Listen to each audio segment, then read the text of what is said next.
김창입입니다. 반갑습니다. 오늘 제도화 문제를 좀 말씀드려 보려고 합니다. 미리 말씀드릴 거는 아마 이렇게 표현하는 방식이나 용어는 조금 이제 뭐 그 사이에 많은 토론이나 대화가 있었던 게 아니니까 좀 어떨지 모르겠습니다만은 내용의 흐름은 아마 한 번쯤들 다 생각해 보신 그런 것들이라고 생각합니다. 그래서 뭐 기억을 되살린다 뭐 이런 정도로 생각해 주시면 좋겠고요.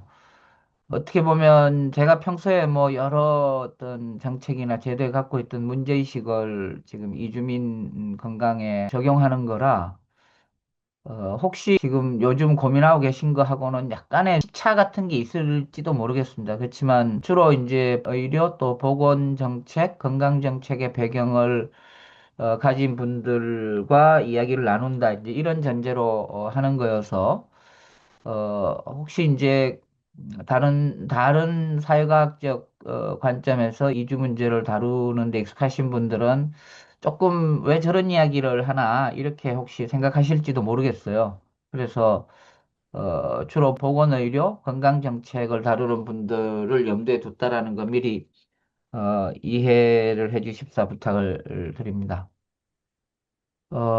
순서는 제도화가 필요하다는 이유를 간단히 말씀드리고, 제도화 과정에 대해서 같이 생각을 좀 해보고요.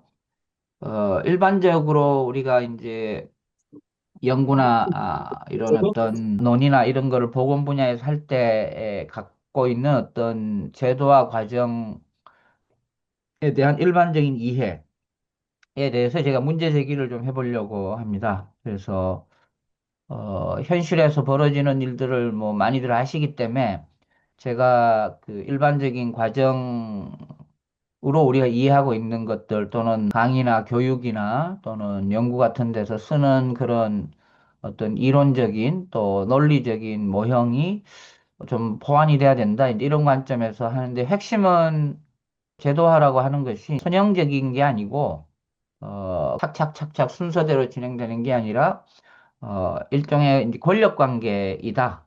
그래서 그 다음에 이제 이야기하는 제도화 전략은 그런 점에서 어, 그 권력 관계에서 이 권력의 어떤 균형이 어떻게 되느냐가 굉장히 중요한 비중을 차지한다. 그것만은 아니지만 이런 차례로 좀 말씀을 드려볼까 싶습니다.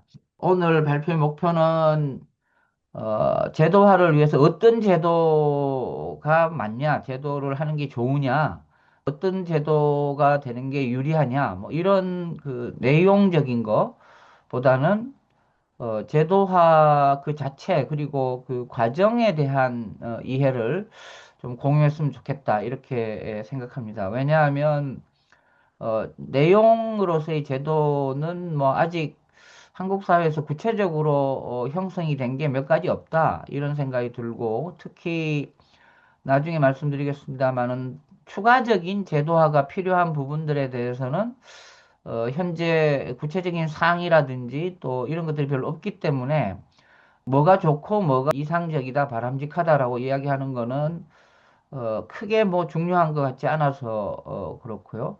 오히려 제도화의 과정과 메커니즘 또 그 과정의 어떤 성격 이런 것들을 좀 같이 이해하는 것이 좋겠다. 이제 이런 게 첫 번째 목표고요. 두 번째는 특히 제도화라는 것이 거의 전적으로 정치적 성격을 갖고 있는 거고 좀 전에 말씀드린 이 권력 관계의 산물이다. 이때 이제 권력 관계라고 하는 거는 공무원 사회에서 무슨 권력을 갖고 있어서 인사권이 있다. 법이나 제도적 또는 공권력의 뒷받침을 받는 이런 것뿐만 아니고 어, 그 사회적이고 문화적이고 이념적이고 지향 이런 거에 이르기까지 사실은 이 권력 관계가 작동하는 것이 현실이다. 예를 들면 지금 대학 입시 같은 경우에 한국 교육에 굉장히 중요한 문제가 있다고 자꾸 뭐 그러잖아요. 그렇지만 뭐 이른바 서울을 중심으로 한 뭐 과거부터는 명문대학들의 어떤 이해관계 이런 것들이 입시제도 이런 데 굉장히 크게 영향을 미친단 말이죠. 이게 이제 권력 관계인 거다. 그러니까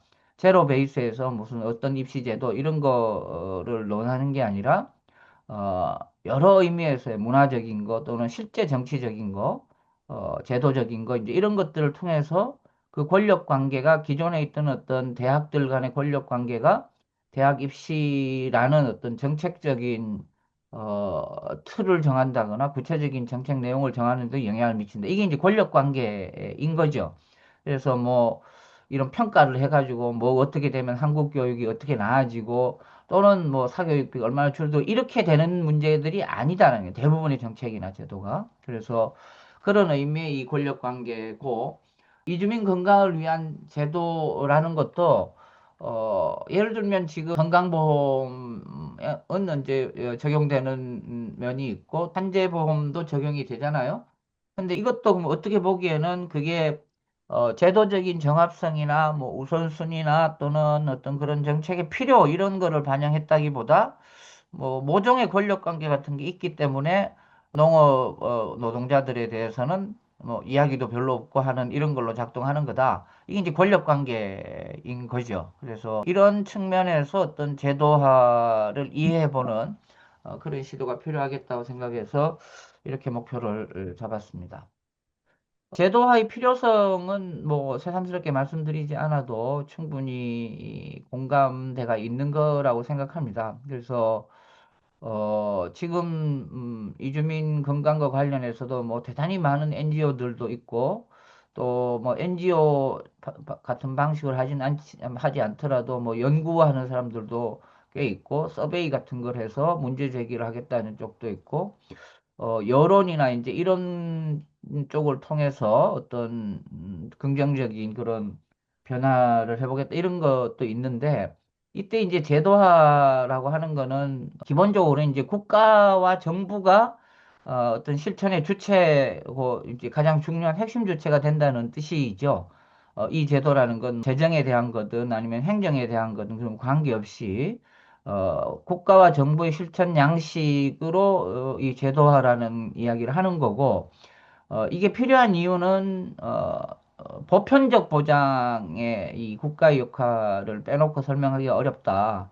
숫자와 관계없이 어디에서 일하든지 또 어디에 어떻게 거주하든지 간에 해당되는 모든 사람들, 대부분의 사람들에 대해서 건강과 뭐 건강 보호와 또 건강 보장을 하기 위해서는 국가를 빼놓고는 다른 어떤 주체 또 다른 힘을 현실적으로 떠올리기는 어렵다. 이게 이제 제도화의 가장 중요한 이유라고 생각합니다. 이유는 국가가 이제 우선 강제를 할 수 있다. 그러니까 공권력으로 강제를 할 수 있는 거죠. 뭐 예를 들면 우리는 그런 돈 못 내겠다 또는 우리는 그런 거 협조 못 하겠다 또는 뭐 이 지역의 뭐 혼인 이주 여성이나 또는 노동자들은 뭐 우리 그런 거 필요 없다라고 하는 거를 극복할 수 있는 게 이제 이 공권력인 거죠. 국가라는 어떤 권력의 주체. 그 국가만이 할 수 있는 그러니까 어느 NGO라든지 아무리 이 권위가 있고 또는 좋은 평가를 받고 있는 그런 민간 단체 또 사회 단체가 있다 하더라도 이런 국가 역할을 대신하기 좀 어렵다. 두 번째는 자원의 크기를 비교할 수 없다. 돈으로 쳐도 그렇고 어떤 인력으로 해도 그렇고 시설 뭐 이제 주로 이제 그런 것들이 다 돈으로 환산될 수 있는 거니까 사실 전국에 걸쳐서 대부분의 이 제도의 대상자들을 포괄하기 위해서는 대단히 많은 재정이 필요하죠. 그런데 이 자원을 갖고 있는 유일한 주체가 국가다. 그러니까 이 필요한 자원을 조달할 수 있는 유일한 주체가 국가이기 때문에 국가의 행동 방식, 실천 방식인 제도화를 피해갈 수 없다. 또 하나는 정치적, 사회적 환경이라고 보통 이제 공권력과 자원에 비해서 조금 덜 중요하게 생각하는 경향이 있는데 정치적, 사회적 환경의 조성, 에 있어서 국가의 역할이 막대하고 필수적이다라고 말씀드리고 싶습니다. 뭐 예를 들면 가장 이제 비근한 예로 이주민 건강 보호에 대해서는 중국 출신의 그 이주민들이 뭐 건강보험에 가입을 해서 어떻게 했다라고 하는 게 계속 그 문제가 되고 있지 않습니까? 그러니까 이제 이런 것들은 국가가 예를 들면 다른 방식으로 강제력을 동원하고 자원을 활용하더라도 정치적, 사회적 환경이 그런 국가의 행동을 제약하게 되면 사실 보편적 보장을 하기 굉장히 어렵습니다. 어, 그 사람들에 대해서 왜 건강보장을 해주냐? 건강보험 우리가 쓰기에도 급한데 보험료 낸 것보다 훨씬 많이 쓰지 않냐? 라고 하는 종류의 정치, 사회, 문화적 환경 같은 것이 어, 제도에 영향을 미치는 거죠. 제도화에. 근데 그런 여건을 조성하는 것도 국가만이 할 수 있는, 물론 뭐 국가가 유일하게 하는 건 아닙니다만은 전체 사회에 걸쳐서는 국가가 대단히 중요하게 그런 환경 조성에 힘을 기울여야 된다. 이런 점에서 이제 제도라고 하는 것이 충분한 그런 보장, 뭐 그게 건강권이 됐든지 의료 보장이 됐든지 그런 보장을 위해서는 국가의 역할이 가장 중요하고 그리고 그 국가의 구체적인 실천 양식이 제도화로 표현되는 거다. 이렇게 말씀드릴 수 있겠습니다. 형식 요건으로 보면 제도화가 되려면 뭐 법이 있어야 되고 보통의 경우에는 예산이 있어야 되고 행정이 있어야 되고 이런 것들을 실천할 수 있는 이제 사업이나 정책이라는 소프트웨어가 있어야 되겠습니다. 보통 이야기하는 어떤 뭐 정부의 정책 제도라고 하지만 제도화로 보면 이 국가의 정책이라고 하는 거는 가장 현상적으로 드러나는 어떤 국가의 실천 활동이고 그걸 하기 위한 제도적 기반이 다 이제 있는 거다. 입법, 예산, 행정. 그래서 뭐 예를 들면 우리가 농업 이주 노동자들에 대해서 뭐를 좀 해야 되겠다라고 하면 앞에 있는 입법, 예산, 행정들이 따라 나와야 되는 그냥 어느 날 갑자기 야 필요하니까 뭐 군수가 지시하거나 또는 뭐 시장이 뭘 하거나 도지사가 뭘 한다고 되는 문제가 아닌 거죠. 이게 이제 제도의 어떤 특성이라고 말씀드릴 수 있겠습니다. 이 제도화 과정에 대한 것들이 중요하다고 보는데요.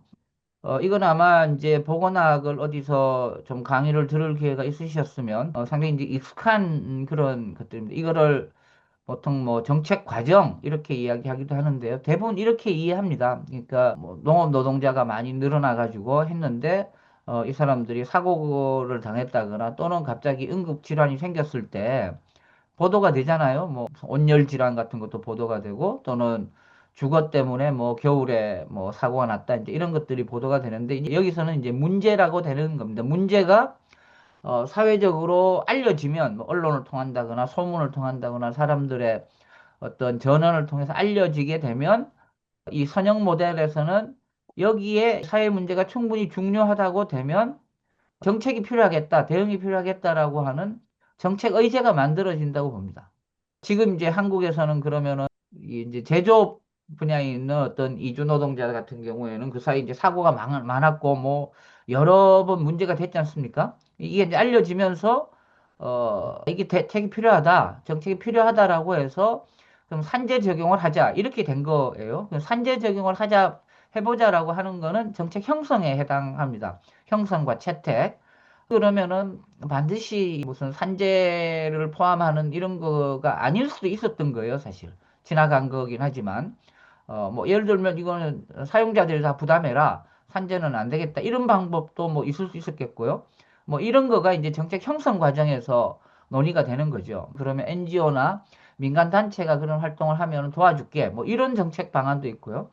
근데 이제 정책이 그런 여러 가지 이 대안들이 1, 2, 3, 4 이렇게 논의가 되다가 그중에 정부가 그러면 이걸 채택하자라고 해서 산재를 가입해서 산재 적용을 하는 정책으로 된 거죠. 그러고 이제 정책 집행을 하고 지금 현재는 정책이 계속 집행되면서 알게 모르게 이제 정책이 평가되는 그런 과정 속에 있습니다. 뭐 산재로 안 된다, 뭐 산재 적용을 기피하는 경우가 있다, 뭐 이런 것들이 이제 집행 과정을 거쳐서 평가 과정에서 나오는 이야기들입니다. 그러면은 그런 평가가 힘이 있고 효과가 있으면 다시 그럼 그 어떻게 고쳐야 되겠냐 이런 이야기로 처음으로 돌아가는 거죠. 문제가 남았다 이렇게 그러니까 제일 밑에 있는 이 정책 평가 과정을 거쳐서 다시 문제 정의로 가게 되는 이 과정이 이제 보통 정책 과정 이렇게 표현하고 이거를 일직선으로 간다고 그래서 선형 모형이다 이렇게 보통 표현을 합니다. 근데 이제 지금 우리가 이 제도화에 관해서 말씀을 드릴 거는 제도화가 되면 그거는 정책을 선택한 거예요, 이미. 근데 이제 우리가 지금 제도화를 할 수 있냐 없냐? 지금 건강보험하고 산재보험 말고 다른 생긴 문제들, 뭐 어린이 문제라든지 또 농촌의 어떤 건강보호 문제라든지 이런 것들이 이제 그걸로 커버가 안 되니까 아직은 정책 대안들이 그건 어떻게 하면 되겠다라고 하는 데까지 못 간 거예요. 그 문제는. 그러면 그게 정책이 필요하다라고 이제 논의가 되는 게 정책 의제인 거고 그 이제 그 이전 단계에 뭐냐면 이런 문제가 있다라고 하는 단계들이 있는 겁니다. 지금 우리가 있는 단계는 뭐냐 하면 말씀드린 두 가지 건강보험하고 산재라는 걸 빼면 또는 산재를 했지만 그걸로 커버되지 않는 걸로 치면 우리가 이야기하고 있는 거는 문제가 뭐냐를 논의하고 있는 단계. 사고가 얼마나 났다, 무슨 어떻게 돼서 뭐가 사망자가 생겼다, 뭐 뭘 잘못했기 때문에 그런 게 생겼다라고 하는 문제를 논의하고 있는 단계예요. 그러면 이게 제도화가 되기 위해서는 이 문제를 어떻게 이 해결하는 뭘 해야 되냐가 돼야 이제 정책 의제가 되는. 그러니까 이제 지금 뭐 어떤 거는 좀 더 정책 의제가 된 것도 있고 아닌 것도 있지만 대체로는 문제가 많다는 이야기는 이미 상당 부분 알려져 있습니다. 여기 이제 슬라이드에 있는 것처럼 뭐 축산업 같은 경우 또는 뭐 폭염과 이주 노동자 또는 고용노동부가 파악하고 있는 제조업의 기존에 있는 뭐 이주 노동자, 미등록 노동자 등등 이런 사람들의 건강 문제 또는 산재 문제 이런 것들이 있다라고 하는 게 거의 자연 발생적으로 또는 어떤 계기를 통하게 되면은 갑자기 또 확 양이 늘어나면서 이런 문제가 있다라고 하는 것이 사회적으로 확산되는 그런 기회는 많이 있습니다. 그래서 정책 의제, 정책이 필요하다는 걸로 가냐 마냐 하는 거는 가는 것도 있고 안 가는 것도 있고 뭐 가다가 다시 되돌아오는 것도 있고 이제 그런 단계인 것 같아요. 예를 들면 고용주가 안 해주려고 그런다. 그러면 이제 야 그럼 산재 제도에서 어떻게 고치자라고 하는 거는 정책을 바꿔야 된다, 정책을 보완해야 된다는 이야기가 나오는데 갔다가 그냥 시간이 지나면서 그런 것들이 유야무야 되는 경우가 많은 거죠. 농촌에서 아까 있었던 뭐 무슨 축산업이나 또는 온열 질환 이런 게 있으면은 정책이 필요하다까지도 잘 못 가는 현재는 이런 문제가 있다까지 하고 그럼 농촌의 어떤 건 떻게 하냐 산재에도 해당하지 않는 이런 것들은 그럼 어떻게 해야 되냐 뭐 이런 것들은 지금 이런 정책이 그래도 해볼 수 있다 이런 이야기까지도 못 간 이 단계에 있는 것이 이제 지금 제도화 측면에서 본 현실인 거죠. 문제 제기를 하는 건뭐 언론이라든지 또는 관련 단체라든지 이런 데서 많이 하는 거고요. 정책으로 가야 된다는 이야기를 하는 그룹은 별로 없어요, 지금. 어떤 정책에 대한 제안을 한다거나 하는 건 별로 없고, 주로 이제 문제를 드러내는 그런 일들을 하시는 분들이 큰 덩어리로서의 이런 건강보호제도가 필요하다, 뭐 산재보험제도를 고쳐야 된다, 건강보험 이런 것들을 문제를 개선해야 된다. 이제 이렇게 문제 말하자면 정책 의제를 하는 건데 구체적인 정책 내용을 아직 못 들어가고 어, 정책이 필요하다라는 정도. 그러니까 이런 단계를 거쳐서 아까 우리 보셨듯이 건강보험이냐 산재냐 하고 해서 구체적인 정책 내용이 여러 옵션들이 서로 논의되고 그중에서 뭘 골라서 그러면 하자라고 하는 데까지는 상당한 뭐가 남아있는 이제 그런 단계가 이제 현 단계라고 볼 수 있겠다. 근데 이게 이제 선형 모형이라고 말씀드렸지 않습니까? 보통 보건학을 하시는 분들은 이렇게 이야기를 해요. 문제 제기를 많이 했으면 국가가 당연히 대책을 마련해야 되지 않냐 이렇게 생각을 해요. 근데 가만히 살펴보면요. 굉장히 많은 문제가 있죠. 사회적으로는. 이주민과 관련해서도 굉장히 많은 문제가 있어요. 또는 뭐 농촌 같으면 농업 노동과 관련해서 굉장히 많은 문제가 있어요. 문제가 있는데 그 문제가 있다고 자동으로 정책 이야기가 나오지 않습니다. 그런 점에서 선형 모형은 뭐 굉장히 보편적인 이론이긴 하지만 현실을 설명하기에는 부족한 이게 문제를 많이 제기하면 정부가 나서서 대책을 마련하냐? 아니라는. 그래서 선형 모형으로 다 설명하기 어렵고, 이 정부의 대응, 정책의 대응이 되기 위해서는 다른 뭐가 있어야 된다. 그 다른 뭐가 뭐냐가 이제 어떤 유명한 이론이 있는데, 여기서 이제 영어로 프라브럼으로 되어 있는 게 문제예요. 문제는 있죠, 뭐. 근데 굉장히 중요한 게 정치가 있어야 되는데, 이게 사람들이 야, 안 하고 뭐 하냐라고 하는 거를 불러일으킬 만한 정치적 환경이 조성이 돼야 된다. 예를 들면 이주 노동자에 대해서는 어떤 정치적 환경이 있을 수 있겠습니까? 예를 들면 베트남에서 온 노동자가 많다고 치면 베트남의 국가 원수가 한국에 방문을 했다. 근데 우리 이주민이 많은데 이 사람들의 환경이 어떠냐라고 관심을 표했다라고 하면 그 문제가 야 정책이 필요하다 이렇게 되기가 굉장히 쉬워집니다. 그 다음에 뭐 굉장히 한꺼번에 많은 사고가 났어요. 온열 질환 이런데 어느 해가 온도가 많이 올라가 가지고 사고가 엄청나게 났습니다. 그러면은 문제가 그전부터 있던 건데 갑자기 폭증했다라고 하는 것이 야 뭐 이런 거 몰랐냐 왜 가만히 있냐라고 하는 그런 여론이 생기기가 더 쉬운 거죠.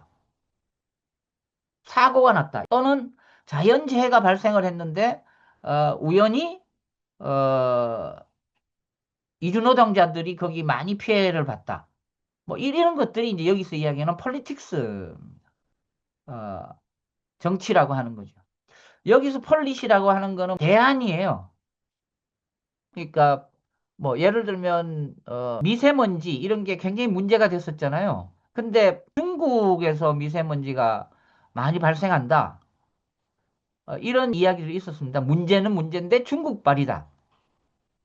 그러면 이거를 한국의 입장에서는 이 문제를 예방하거나 대처할 대안 중에 중국하고 뭘 하는 건 대안이 못 돼요. 그러니까 정책이 어떻다라고 하는 걸로 잘 못 가는 겁니다. 향사 뭐 이런 것들이 나라 밖에서 생긴 문제를 한국이란 나라가 대안을 마련하기 어렵잖아요. 그러니까 대안을 마련하기 어려우면 문제가 되기도 어려워요. 문제가 됐다가도 없어지고 됐다가도 없어지고 뭐 이러는. 그래서 이제 이게 마침 P가 세 개잖아요. 딴 데 가서 말씀하실 때 어, 이 주입식으로 외우시면 설득을 더 하실 수 있습니다. 3P다. 프라브럼과 폴리시와 폴리틱스 이 세 가지가 맞아 떨어져야 무슨 정책 대응이 정부의 대응이나 국가의 대응이 생길 가능성이 더 높아진다. 아까 있었던 선형 모형하고는 좀 다른 여러 흐름이 만나야 된다. 이제 이런 뜻입니다. 그러니까 이주민 건강에 이거를 적용하면 문제가 있다. 뭐 무슨 사망자가 이렇게 생겼다. 또는 온열 질환이 늘어난다. 의료 서비스를 못 받아서 무슨 병이 크게 났다. 응급이 생겼는데 대응이 안 됐다라고 하는 문제가 바로 무슨 정책을 하자, 대책을 마련하자, 이런 체계를 갖추자가 안 된다는 이야기입니다. 지금 현재는 문제는 있는데, 문제는 계속해서 노출이 되는데, 정치적인 것도 약해요. 숫자도 적고, 이 피해를 보는 사람들이 힘이 별로 없어요. 그 다음에 정부 입장에서는 문제가 자꾸 드러나는 거를 바라질 않습니다. 그러니까 정치적 환경이 잘 안 돼 있는 거예요. 이 문제를 노출을 시켜서 강조해서 대응을 마련하는 데에 우호적인 환경으로 갈 정치적 환경이 별로 없어요. 자꾸 이제 숨기고 싶어 하는 거죠. 그 다음에 정책으로 봐도 대안이 마땅치 않아요. 한제 건강보험은 이미 해놨지만, 뭐 농촌 지역의 농업 노동자들이 뭘 하는 거예요. 이게 갑자기 응급질환이 생겼다. 근데 이걸 뭐 정부가 뭘 하기 뭐 어떻게 해야 되냐? 한국에 지금 국내 사람들도 응급의료 같은 거 뺑뺑이니 해가지고 충분히 잘 못하는 마당에 이주노동자들을 위해서 뭘 어떻게 해? 따로 뭐 예산을 편성해? 따로 무슨 제도를 만들어가지고 뭐 응급 시스템을 잘 갖춰? 대안이 잘 생각이 안 나는 거예요. 그러니까 문제가 많이 있고 답답한데 실제적인 어떤 정부의 액션, 대응이 잘 안 되는 이유들이 다른 이런 조건들이 충분치 않아서 그렇다. 이렇게 해석할 수 있는, 이걸 바꾸면 이주민들에 대한 건강보호가 지금보다는 더 높은 수준이 필요하다. 근데 이렇게 문제가 있는데 뭐 하냐? 갖고만은 충분치 않다라는 겁니다. 문제를 자꾸 드러내고 이 문제에 대해서 알아라. 문제를 중요성을 인식해라. 라고 하는 것만으로는 쉽지 않다. 정부 입장에서는 이 대안이 손에 좀 잡혀야 되고 어떻게 하면 조금 나아지겠다. 뭐 완전 해결은 안 돼도 폴리시란 측면에서의 어떤 가능성이 보이고 또 하나는 정부가 가만히 있지 못하는 그런 어떤 정치적 압력 환경이 있어야 되는. 이 조건이 갖추어져야 정부가 이 문제 이제 우리가 풀기로 했다라고 하는 액션에 나설 가능성이 크다라고 하는 게 이렇게 설명하는 설명 틀로 볼 때 제도화의 조건, 제도화의 환경, 제도화의 토대라고 할 수 있다. 이렇게 말씀드리고 싶습니다. 아까 말씀드린 이제 그런 거를 보면 이제 정치가 필요하고 뭐 대안이 필요하다고 그랬잖아요. 문제를 드러낸 표현. 이게 그 과정이 서로 관심의 정도와 이해관계가 완전히 다릅니다. 그러니까 예를 들어서 이주노동자 당사자들은 문제를 드러내고 쉽죠. 근데 고용주나 또는 정부는 그 문제가 사회적으로 많이 드러나지 않기를 바래요. 둘 간에 힘의 차이가 있는 거잖아요. 그러면은 정부의 의도나 고용주의 의도가 관철되게 더 쉬워요. 그럼 사회적으로 문제가 덜 되는 언론의 보도도 덜 되고 뭐 여러 요청이나 뭐 무슨 부탁을 하거나 뭘 해가지고 자꾸 그렇게 보도하지 말고 뭐 이렇게 이제 하게 되는. 그러니까 착착착착 되는 게 아니라 그게 아까 국가가 나설 때는 자원이 필요하다고 그랬잖아요. 자원이 필요하게 되면 거기에 여러 권력이 더 그러니까 뭐 이 밑에 있는 거는 그 중에 이제 하나 어떤 모형인데 이거는 놔두시고요. 여러 권력이 작동한다. 그 과정에. 그러니까 만약 문제가 정책으로 되는 과정이 자동으로 되는 게 아니라 여러 이해 당사자, 여러 관여하는 집단, 관여하는 힘들 사이에 권력 관계 그렇게 가도록 가는 게 좋다. 싫다. 또 뭐 그거는 우리한테 불리하다. 유리하다. 권력 관계가 이제 다 있는 거다. 근데 대체로 지금 현재는 어떻게 되냐 하면 이 이주 노동자들의 건강 문제가 드러나고 강조되고 여기에 대한 대책이 필요하다라고 하는 거에 대해서 우호적이지 않은 쪽의 권력이 커요. 예를 들면 이 모임에서는 보건소의 역할이나 공중보건의 역할 이런 걸 강조하겠지만 보건소가 그렇게 되는 게 좋아하냐? 글쎄요. 모르겠어요. 특히 농업 노동자 같은 경우에 그런 건강 문제나 의료 문제가 좀 더 사회적으로 문제가 되고 거기에 대한 대책 이야기가 많이 됐으면 좋겠다라고 하는 거를 찬성하고 동의하고 그렇게 막 촉진하려고 하는 사람들은 누가 있을까? 대체로 그거에 대해서는 좀 숨기고 싶고 그거 뭐 할 돈이 있으면 딴 데 쓰는 게 더 낫고 그건 알아서들 하고 이런 식의 권력 관계가 작동하는 거 아니냐. 그러니까 문제가 있으면 아까 정책이 되고 정책이 있으면 실행이 되고 이런 과정이 아니라 이 과정은 치열한 경쟁과 경우에 따라서는 투쟁이 있는 과정이다. 이걸 해야 된다는 거, 이 문제가 중요하다고 하는 것과 중요하지 않고 숨겨야 되고 별로 중요하지 않고 이쪽으로 갈 필요가 없고 다른 게 더 급하다. 이런 것들이 대단히 다양한 축에서 힘의 경쟁이 있는 이 관계로 봐야 된다. 그래서 이게 보건학적으로 옳고 윤리 도덕적으로 옳고 세계적으로 이렇게 가는 게 추세고 이렇게 가는 게 아니고 그게 이제 선형 모형이라고 하면 그 관계의 여러 이해관계 또는 여러 권력의 관계에 따라서 어떤 거는 가기도 하고 어떤 거는 숨겨지기도 하고 소멸하기도 하고 이런 과정에 반복 또는 왔다 갔다 하는 과정이다. 이거 좀 어려운 이야기인데 또 하나는 그냥 간단히 말씀으로 드리면 우리 사회에서 다 이런 건데 한쪽에서 뭐 하자 그러면 또는 뭐를 실제 정책을 하거나 제안을 하면 그대로 되지 않습니다. 여러 권력 관계 있다 그러잖아요. 반응이 있게 돼 있습니다. 예를 들면 이주 노동자들의 건강 문제를 그러면 보건소를 중심으로 책임을 좀 졌으면 좋겠다라고 하면 보건소 직원들이 좋아할 거냐? 그다음에 뭐 군수나 시장이나 군청 시청은 또는 지역에 있는 민간 의료기관은 고용주는 그 사이에 상호 뭐가 있는 거죠. 싫다, 좋다, 나는 그러면 안 할래. 이렇게 되면 정부가 만약 어떤 정책을 하기로 해도 그걸 그대로 할 수가 없습니다. 난 못해, 반대, 뭐, 이렇게 하면 못하는 거죠. 그러니까, 어, 정부가 정하면은 일목요연하게 쫙 가는 과정이 아니라 거기에는 여러 서로 다른 인간의 상호작용, 주고받고 하는 거. 그럼으로써 어떤 거는 후퇴하고 어떤 거는 수정하고 어떤 거는 더 완전히 이 반대 방향을 바꾸고 경우에 따라서는 타협을 하는 이런 과정의 진행이다. 이렇게 봐야 되겠습니다. 그래서 이런 게 보통 우리가 알고 있는 정책이 되고 뭐 대안이 있고 그 정책에 대해서 무슨 예산을 확보하고 무슨 행정적으로 뭘 하면 쫙 간다라고 하는 것이 실제로는 이런 복잡하고 상호작용적인 이런 과정을 거치는.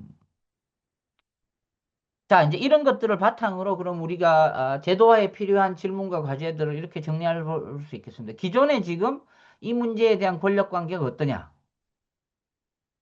이건 아까 잠깐 말씀드렸듯이 별로 그렇게 힘이 없다. 이주민 건강보호에 대해서 적극적으로 뭐를 할 그런 힘이 없다. 건강보험 같은 경우에는 농업 이주민 같은 경우에 물론이고, 뭐 건강보험 같은 기존에 이미 제도화가 일부 진행된 경우에도 후퇴할 가능성도 있다. 오히려 기존의 권력 관계로 보면. 그러면 이제 그걸 두고 볼 거냐라고 하는 건 아니잖아요. 이 모임에서 지금, 관심을 갖는 거는요.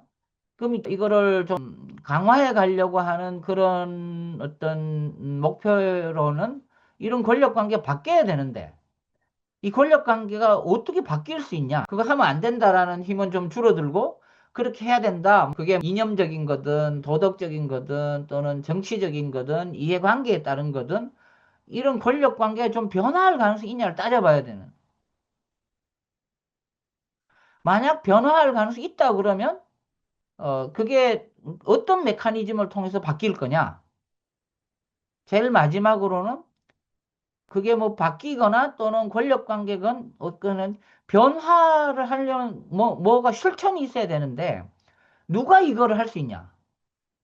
이게 이제 여기 질문과 과제가 되리라고 생각합니다. 기존 권력 관계는 이거 다 아시는 내용입니다. 이주민도 있고 이해관계자도 있고 시민사회, 사회권력, 사회운동도 있고 전문가, 연구자, 중앙정부, 지방정부를 비롯한 국가 있고요. 이주민이나 고용주가 아닌 일반 주민, 국민, 대중, 뭐 보통 우리가 여론이라고 하는 이런 것도 있고 이주민에 대해서는 외국 정부나 국제기구도 아마 앞으로는 좀 더 중요한 그런 권력 관계의 당사자가 될 수 있지 않을까 이렇게 생각합니다. 이주민의 건강과 관련된 측면에서 권력 관계는 어떤 변동의 가능성이 있겠냐? 여러분 어떻게 생각하시는지 모르겠는데 저는 새 전망이 밝지만은 않다고 생각합니다. 여러 가지로. 근데 그 중에 우리가 제일 유심히 봐야 되는 거는 사람들의 생각과 관계없이 주변 환경이 굉장히 바뀌는 경우. 예를 들면 사고가 굉장히 많이 나는 면. 그러면 뭐 나는 싫어 반댈세 뭐 그렇게 가서 뭐해 라고 하더라도 사고가 굉장히 많고 피해가 굉장히 크다라고 하면 아마 권력 관계가 여러 가지 바뀔 겁니다. 정부의 입장도 바뀔 수 있고 고용주도 바뀔 수 있고요. 아까 말씀드린 그런 어떤 이해관계나 이런 것들이 이거를 저는 물적 토대라고 이름을 붙였어요. 이거는 누가 일부러 의도한다기보다 구조적으로 이렇게 되는 문제가 있을 수 있냐 이런 것들을 좀 따져봐야 되는. 저는 뭐 여러 가지 측면에서 우리 이주민 관련 뭐 운동하시는 분들이 이거는 감각적으로 아주 잘 알고 계시리라고 생각을 하는데요.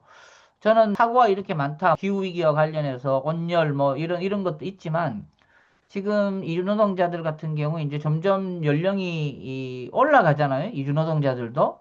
보통 이제 젊은 청년들이 건강한 상태에서 일하러 온다. 이런 것들이 많이 달라져서 본래 갖고 있던 건강 상태가 중년 이후에 뭐 만성질환이라든 이런 문제가 많이 있어서 이게 사고의 형태로 드러날 가능성이 앞으로 점점 더 커질 거라고 생각합니다. 뭐 당장 내년이 다르고 그 다음해가 다르다 이렇게 생각할 수는 없지만 예를 들면 우리 보통 이야기하는 중풍이라든지 심혈관 질환 같은 게 그런 조건을 가진 사람들 중년 이상의 사람들이 점점 늘어날 거기 때문에 결국 겉으로 보기에는 고용주가 보기에는 또는 사회적으로 보기에는 건강과 관련된 어떤 사고, 뭐 응급 상황 이런 것들이 점점 더 많이 발생하리다 할 거다 이렇게 예측할 수 있는 거죠. 그게 제조업의 어떤 작업장도 마찬가지고 농업 노동자들 일하는 곳이라든지 보통의 그냥 생활에서도 점점 많이 나타날 거다. 그러면은 이주민 건강에 대한 사회적인 전체적인 인식과 감각이 지금하고는 좀 다를 수밖에 없다. 이렇게 이게 이제 토대로서의 어떤 변화의 하나의 가능성이라고 생각하고요. 이주민들의 요구 저항 이런 게 달라질 수 있죠. 뭐 여러 이유로. 지금도 일부에는 노동조합을 하기도 하고 당사자들의 사회운동 이런 것도 있으니까 이주민들의 요구와 저항 뭐 이게 아까 우리 상호작용이라고 그랬잖아요. 이게 커지면 어떻게든 고용주든 뭐 국가든 이제 대응을 할 수밖에 없는 특히 제조업 노동자들보다는 농업 노동자들 같은 경우에 농업 부문에서 이제 이런 거를 고용주가 대응하기가 굉장히 쉽지 않기 때문에 아마 이 책임이 국가로 넘어오는 정도 상당히 강할 거다. 그다음 이제 세 번째로는 지금 우리 이주민 운동 뭐 여러 사회 운동, 시민 운동 하는 데서 어떤 형태로든지 이제 발언권이 커지고 권력이 커지면 이것도 아마 변동의 그게 될 거고요. 정부는 다른 측면에서 이제 이주 정책에 대해서 고민을 하지 않겠습니까? 그러니까 이주 정책이 달라지는 거에 따라서 달라질 거다. 이런 예측도 가능하고요. 국제적 차원에서의 노동시장 상황도 저는 영향을 주리라고 생각합니다. 돌봄 노동자 같은 경우에 이미 일본하고 대만 뭐 이런 데하고 노동시장에서의 어떤 선호도 같은 게 형성되기 시작하는 이제 이런 거란 말이에요. 그래서 한국 내에서 이주 노동이 어떤 상황이 있냐라고 하는 것이 국제 노동시장에도 영향을 미칠 수 있기 때문에 이것도 고려해야 되고요. 출신국가 목적국, 예를 들면 한국이나 베트남, 뭐 한국이나 네팔, 뭐 캄보디아, 양국 관계 같은 것도 저는 영향이 있으리라고 그렇게 생각합니다. 그래서 뭐 이런 것들이 이제 여기 가능성이라고 표현을 했지만 가능성일 뿐이죠, 사실. 누구도 알 수 없고 어떻게 변동이 될지 또는 어떤 우연한 요소가 있을지 이건 이제 일종의 어떤 환경, 조건의 변화 이제 이런 거에 해당하는 건데 전체적으로 보면 제 예측은 이주 노동자들의 건강 보호에 대한 관심을 좀 더 키우는 쪽으로 갈 가능성이 크다. 이렇게 개인적으로 생각합니다. 여러 조건들이. 약간 좀 점핑하는 느낌이 있긴 한데요. 지금 현재는 이게 이제 미래에 관한 문제이기 때문에 이 권력 관계라고 하는 것이 변동을 하는 거는 아까 그런 조건에서 의도적으로 노력하는 이런 측면을 우리가 생각하지 않을 수 없다. 뭐 우리를 포함해서 이 문제에 관심 있는 사람 입장에서 아까 말씀드린 조건을 전제로 해서 이게 변동을 하기 위해서는 권력 관계를 바꾸기 위해서는 뭘 해야 되냐. 이제 질문이 이렇게 옮겨가는 어떻게들 생각하시는지 잘 모르겠는데요. 예를 들면 정부가 좀 더 관심을 갖게 하기 위해서 뭘 해야 되냐. 이런 질문하고 사실 같습니다. 그다음에 국회가 좀 더 국회의원들이 좀 더 관심을 갖게 하기 위해서는 뭐 이런 이야기하고 같은데요. 여러 가지 좀 개념적인 이야기를 해놨지만 담론을 통해서 그런 실천이 일어난다. 이 말씀만 좀 드리고 싶어요. 이미 우리는 담론을 많이 활용하고 있습니다. 지금 한국에서 이주민 건강에 대해서는 건강권 뭐 이런 표현, 건강권이 담론이죠. 그러니까 그 담론을 통해서 영향을 미치는 겁니다. 건강권의 문제다라고 하면 인권 운동하는 분들 또 사법부 이런 데 이제 영향을 미치는 겁니다. 이게 이제 운동을 통하건 뭐 연구를 통하건 그게 여기서 이야기하는 담론이에요. 그러면은 지금 우리가 관심을 갖는 이주민의 건강 보호라고 하는 것이 힘을 갖게 되려면 그런 쪽으로 가기 위해서는 어떤 담론에 기초를 해야 되냐? 예를 들면 이게 윤리적이다. 또는 인권 선진국으로 가기 위해서는 건강보호가 필수적이다. 이런 담론이어야 되느냐. 뭐 대안이 뭐다, 체계 구축이 뭐다, 권리 보장이 뭐다. 이제 이런 뭐 여러 담론 이제에 대한 이야기가 있는 거죠. 이 담론이 넓게 전파가 되고 사람들이 공유하고 응원하고 그렇게 가야 된다는 거에 동의하는 이거를 만들어내는 것이 목적을 갖고 무슨 변동을 초래하는데 핵심 메커니즘이다. 이렇게 봅니다. 저는. 그래서 여기서 여러 정책 대안을 만들어서 뭐 보건소가 이런 일을 할 수 있다. 예산이 얼마나 필요하다. 이게 아니고 예를 들면 보건소가 공공보건의 최후보루로서 이주민 건강보호가 공공성에 기초한 의료보장 서비스이기 때문에 보건소가 맡아야 된다. 이런 게 담론. 얼마가 필요하고 무슨 과를 설치하고 이게 아니고 보건소가 만약 그게 이제 대안이라고 생각하면 보건소가 그 역할을 할 수 있도록 담론을 만들고 그게 지지를 받도록 하는 것이 전체 권력 관계를 바꾸는 방법이다. 그래서 여기 있는 뭐 지식, 담론과 헤게모니라고 하는 이게 돼야 법이 되든지 예산이 변성이 되든지 행정이 바뀌어서 뭐 하든지 이렇게 되는 거지. 정부 액션 이전에 이게 나와야 되는 담론이 있고 담론이 헤게모니를 가져야 그 다음에 맞아 정부 보고 그거를 압박을 가하는 게 바로 이 담론이고 헤게모니이기 때문에 그러니까 권력 관계의 변화라고 하는 건 결국 정부가 지금까지 그 일을 안 하다가 하게 하는 그 방법이 뭐냐? 담론을 형성하고 그게 해결을 갖게 하는 거. 그러니까 지금 산재와 건강보험이 되는 데는 기존에 어떻게 보면 여러 조건들이 비교적 기존에 있던 제도로 편입하는 쪽으로 갔고 주로 뭐 건강권이라든지 의료에 대한 접근성이라든지 또는 이주 노동자들의 건강이 굉장히 큰 해를 받는다라는 어떻게 보면 상당히 직관적이고 많은 사람들이 그냥 지금까지 한국의 의료로 볼 때 쉽게 그냥 동의할 수 있는 내가 큰 부담 없이 이런 거 덕분에 비교 쉽게 제도화가 됐다고 생각합니다. 근데 이제 남아있는 게 뭐냐 하면 농업 노동자를 중심으로 그것도 비산재성 또는 포괄적인 건강보호로서의 중소규모 또는 미등록 이주 노동자 또는 농업 노동자 이런 경우에 이제 건강보호라고 하는 것이 기존의 한국의 보건의료 체계가 갖고 있던 토대의 힘을 그대로 활용할 소지가 적기 때문에 어떻게 해야 되는 거냐라고 하는 이슈가 있는. 그러니까 이 이야기는 뭐냐 하면 기존에 우리가 많이 했던 건강권 또는 적절한 의료 서비스를 제공해야 된다라고 하는 이런 담론으로 그렇게 쉽지 않을 수 있다. 기존의 우리 이 담론으로는. 정부를 압박할 정도의 헤게모니를 못 가질 가능성이 있다. 아까 그런 정치 또는 정책 대안 이런 측면에서 이게 이제 고민입니다. 그리고 저는 이 문제에 관심 있는 활동가 또는 연구자 또는 정책 담당자들이 어떤 방법으로 이 담론, 어느 방향으로 이 담론을 형성하고 이게 헤게모니를 갖도록 어떤 노력한, 할 수 있냐에 따라서 다음 단계 이주민들의 건강 보호의 양상이 또는 충분성이 달라질 거라고 생각합니다. 이게 어떻게 보면 좀 열려 있되 쉽지 않은 과제가 아니겠냐 이렇게 생각하고요. 근데 이제 문제는 담론을 만드는 것도 그렇고 확산하는 것도 그렇고 기존에 있던 것들에 대한 성찰도 그렇고 이걸 누가 할 거냐가 문제예요. 현실적으로는 이건 압도적으로 현재까지는 정부가 해왔습니다, 이거를.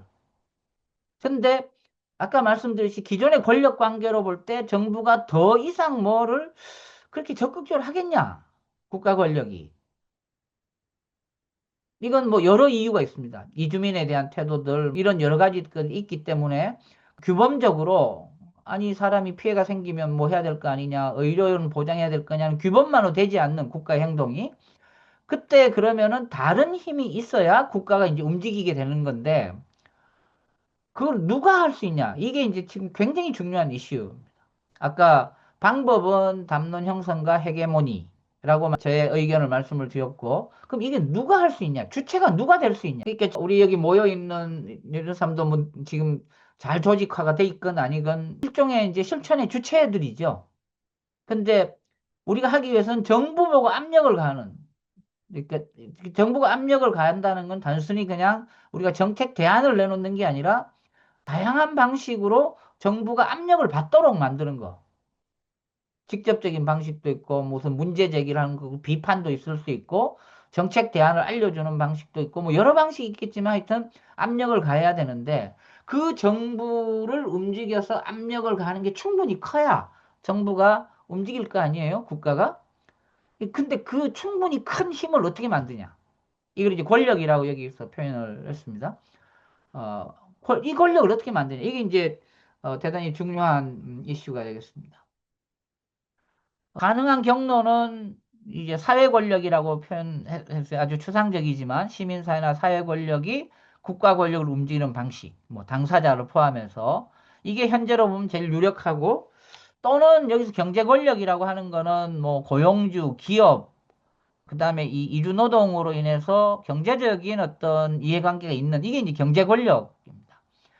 시민사회가 경제 권력을 통해서 예를 들면 농업 노동자를 고용하고 있는 사람들이 우리 뭐 하도 다치는데 처리하기도 어렵고 해서 어떻게 모르겠다. 정부 보고 대책을 마련해 달라. 이렇게 이야기할 수 있게 하는. 그것도 아마 자체적으로는 어려울 거고 시민사회, 사회 권력 또는 다른 어떤 제3의 힘들이 고용주를 어떻게 한다든지 해서 국가 권력에 영향을 미치도록 뭐 이렇게 하는 뭐 이런 방식이 있을 수 있을 텐데 경제 권력에 영향을 미치는 뭐 이런 방법들 이게 이제 가능한 두 번째인데 이게 사실 뭐 굉장히 어려운 질문입니다. 이제 이런 일을 할 거냐라고 하는데 그냥 제가 다른 거는 생략하고요. 하나 생각해 볼 거는 이거를 목적을 갖고 의도한다고 되는 거냐 아니면은 그런 것들이 그냥 만들어지는 거냐, 조건과 환경에 따라서. 그러니까 우리 지금 이주민 관련 운동하는 단체가 숫자가 많잖아요. 이걸 형성했다고 생각하는데 사실 어떻게 보면 어떤 환경 변화에 따라서 그렇게 우연히 또는 경우에 따라서는 굉장히 이 왔다 갔다 하면서 만들어진 건 아닐까. 뭐 이런 생각을 저는 해봅니다. 그래서 그 조건에 따라서. 두 개가 아마 다 해당이 될지도 모르죠. 형성하기도 하고 형성되기도 하고 이 주체들이 그런 사회적 실천에는 그런 면이 있기 때문에 그래서 지금 이주민들에 대해서 건강보장 체계를 더 체계화해야 된다. 공적 보장 체계를 더 어떻게 해야 된다. 라고 이야기하고 실천하고 무슨 정치적 힘을 만들어서 압력을 가하고 주장하고 요구하고 할 이 주체들이 지금 이것도 되어 가는 거, 형성되어 가는 걸 수도 있다. 어떤 지자체 같으면 보건소장들의 일부가 이거 우리 해야 되지 않을까? 뭐 이렇게 하는 거, 형성되어 가는 거죠. 각자는 무슨 의도와 목표가 있지만 어떤 조건과 환경에 따라서 뭐 그런 사람이 굉장히 보건소에 많이 찾아온다. 또는 군의회 의원들이 막 자꾸 보건소에 뭐라고 이야기한다. 그러면은 보건소의 입장에서는 처음에는 그거 자체를 의도하지 않았는데 지역사회의 요구에 따라서 이런 걸 좀 해봐야 되겠다라고 이제 형성이 되는 이런 축에 속하겠죠. 건강과 의료 영역의 제도화로 마지막 연결해보면 기존에 있던 국민건강보험하고 산재보험은 충분하고 더 체계화하고 고도화하는 과제가 남아있다고 생각하고요. 그 다음에 이제 새로운 제도화가 필요하다. 근데 어떤 제도가 지금 현재로서는 제일 유력하냐 하면 농업 노동자의 경우에는 보건소망과 공중보건 체계를 통한 모종의 제도화. 또 하나는 지방 정부가 상당히 주도적으로 하는 지방 정부별 정책과 사업 이런 것들 일종의 지자체별 제도화죠. 지자체 내부의 제도화. 아마 이거 말고도 있겠지만 제도화의 경우에 이제 몇 가지 가능성이 아닌가 이런 생각을 해보고요. 뭐 여기까지가 이야기고요. 마지막 슬라이드인데 이 제도화가 이게 좋기만 한 거냐라고 하는 거에 대해서 저는 그렇게 생각하지는 않습니다. 예를 들면 보건소가 농업 노동자들에 대해서 의료 문제, 건강 문제 또는 공중보건 문제 같은 데서 굉장히 중요한 역할을 하게끔 제도가 됐다. 근데 이 제도화에는 역설이 반드시 있을 수밖에 없는데 자원이 한정돼 있기 때문에 제도화는 흔히 가장 최소한만 하는 경향이 있습니다. 이 이야기는 무슨 이야기냐 하면 제도화는 곧 사각지대를 고정하는 사각지대의 제도화이기도 하다. 또 하나 이제 이거하고 비슷한 게 뭐냐 하면 현실은 굉장히 복잡하고 다양한데 특히 국가 수준에서 벌어지는 제도화는 대단히 동질적이고 일률적이에요. 그러니까 각 현장하고 안 맞는 게 제도화의 본질적인 특성입니다. 예를 들면 보건소에서 이런 걸 할 수 있다고 만들어 놓으면 도시에 있는 보건소하고 농촌에 있는 보건소 그 농촌에 있는 보건소도 농업 노동자가 많은 데하고 적은 데, 뭐 이런 데가 다 다를 텐데, 모든 게 다 다를 텐데, 이걸 제도화를 해놓으면, 그거를 막 억지로, 가지를 쳐서 그냥 일률적으로 거기에 억지로 끼워 맞춰야 되는, 이제 이런 게 제도화의 역설인 거죠. 또 하나 이 제도화가 갖는 문제는 뭐냐 하면, 그동안 열심히 이걸 하던 사회 권력이 위축됩니다. 할 일의 상당 부분이 제도로 넘어가는 거죠. 지금 어디 뭐 NGO가 하고 이주민 지원단체가 하던 것들이 다 예를 들면 보건소로 갔다.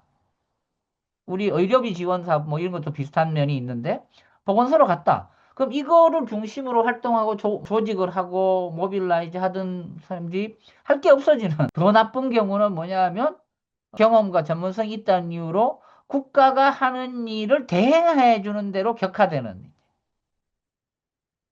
뭐 이런 사태가 되면 결과적으로 이 사회 권력이 위축되면 가장 최소한만 하게 될 제도화가 더 진보적으로 바뀌는 데에 전체 사회의 역량이 위축될 수밖에 없다. 국가 중심으로. 이렇게 되면 제도 자체가 정체되거나 후퇴할 가능성이 커진다. 건강보험도 일부 벌써 그런 일이 있었죠. 또 하나 사실은 사회적으로 필요하고 대단히 이 시민사회나 사회적으로 민주적으로 돼야 될 많은 것들이 관료주의화되는 속성이 있다. 그러니까 이렇게 될 경우 제도화가 갖는 엄청난 자원과 어떤 공권력의 힘 그리고 그로 인한 어떤 진보와 사회 권력이 위축되고 이게 전부 국가화됨으로써 생기는 어떤 퇴보의 가능성, 후퇴의 가능성 이런 것 사이에 전략적 선택 같은 게 필요하다 이렇게 볼 수도 있는데 근데 쉽지 않은 이야기입니다. 왜냐하면 사회 권력이 국가 권력과 비교해서 그 권력의 격차라는 게 엄청나기 때문에 그거를 사회 권력이 목적을 가지고 그거를 조정해 나갈 수 있는 경우는 거의 없단 말이죠. 그래서 사회 권력으로 보면 만약 이런 제도화에 이제 같이 힘을 합하고 이런 거를 목표로 잡으면 제도화 이후까지 생각하는 이런 것들이 필요하다 이렇게 생각합니다. 예, 구체적으로 뭐 어떤 법을 누구하고 추진을 해보고 뭐가 주체가 되고 보건소는 어떻게 바꾸는 게 좋겠고 그걸 하기 위해서 현재 있는 제도적 한계나 이런 것들을 어떻게 바꾸고 이런 이야기들은 안 했는데요. 처음에 말씀드린 대로 아직 그런 이야기를 하는 것보다 어, 이 현재 이 건강보험 문제를 놓고 제도화에 대해서 어떤 경로, 어떤 전략 또는 뭐 어떤 수단 또는 어떤 제도화 이런 문제를 좀 더 고민을 해봐야 될 것 같다는 그런 생각으로 그 경과에 대해서 경로 과정에 대해서 주로 말씀을 드렸습니다.